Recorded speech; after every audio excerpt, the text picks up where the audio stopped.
تلویزیونی ایجادیات خلق اندل 2023 در ناحیه فیض‌آباد پدیده‌های نو فرهنگی را معرفی کرد.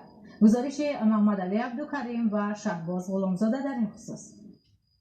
فستیوال آزمون تلویزیونی ایجادیات خلق اندل 2023 تصمیم و آمادگی اهل هنری ناحیه فیض‌آباد برای در سطح بلند برگزار نمودن دوره ناحیوی فستیوال آزمون تلویزیونی ایجادیات خلق اندل 2023 که در قصر فرهنگ ناحیه با اشتراک سرشمار ساکنان و مهمانان و حکمان دایر گردید گواهی از آن می‌دهد که کارمندان بخش فرهنگ ناحیه برای در سطح بلند برگزار نمودن فستیوال آزمون آمادگی خود گرفتند.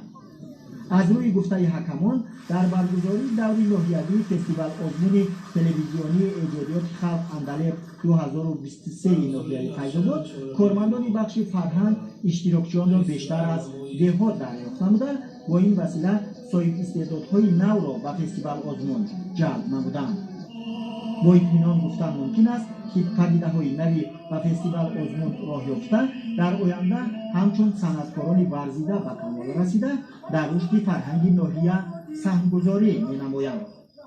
مقصد اساسی برگزاری فستیوال آزمون نمایش دادن دستاوردهای هنری و فرهنگی و هنرهای مردمی بوده.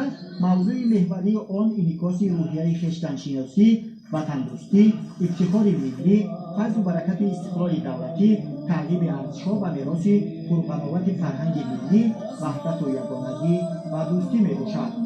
در دوره ناحیوی فستیوال آزمون تلویزیونی ایجادیات خلق اندل 2023 حکمان و برنامه رنگین و جالبی اهل هنری ناحیه فیض‌آباد بهای بلند 114 بال دادند.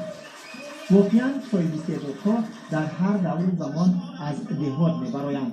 برای سرقلب دادن مهارت و استعدادی پدیده‌های نو شرایط مساعد فراهم آوردن ضرور است و این هم بنیاد نوسازی مؤسسه‌های فرهنگی در جماعت و دهات و توجه مقامات اجرایی حکومت دولتی شهر و ناحیه‌های مملکت به انشاءات فرهنگی ضرور دانسته می‌شود.